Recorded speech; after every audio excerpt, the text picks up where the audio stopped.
السلام علیکم ورحمۃ اللہ وبرکاتہ. I am Hani and welcome to my YouTube channel Hani Islamic Vlogs.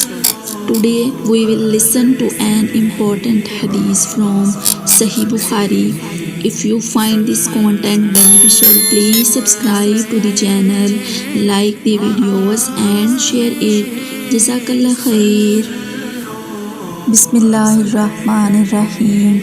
عورتوں نے رسول اللہ صلی اللہ علیہ وآلہ وسلم سے کہا کہ آپ صلی اللہ علیہ وآلہ وسلم سے فائدہ اٹھانے میں مرد ہم سے آگے بڑھ گئے ہیں، اس لیے آپ اپنی طرف سے ہمارے ورث کے لیے بھی کوئی دن خاص فرما دیں. تو آپ صلی اللہ علیہ وآلہ وسلم نے ان سے ایک دن کا وعدہ فرما لیا. اس دن عورتوں سے آپ نے ملاقات کی اور انہیں وعظ فرمایا اور مناسب احکام سنائے.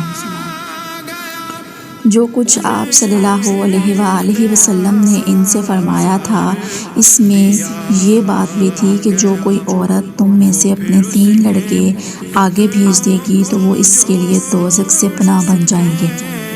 اس پر ایک عورت نے کہا، اگر 2 بچے بھی بھیج دیں؟ آپ صلی اللہ علیہ وآلہ وسلم نے فرمایا، ہاں، اور 2 کا بھی یہ حکم ہے. انہوں نے فرمایا کہ ایسے 3 بچے جو ابھی بلوغت کو نہ پہنچے ہوں. رسول اللہ صلی اللہ علیہ وآلہ وسلم کی بیوی عائشہ رضی اللہ تعالی عنہا جب کوئی ایسی باتیں سنتی جس کو سمجھ نہ پاتی تو دوبارہ اس کو معلوم کرتی تاکہ سمجھ لیں.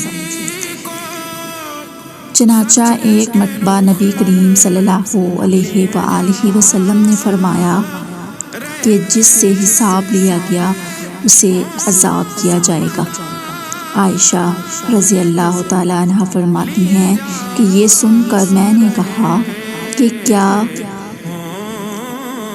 اللہ نے یہ نہیں فرمایا کہ عنقریب اس سے آسان حساب لیا جائے گا؟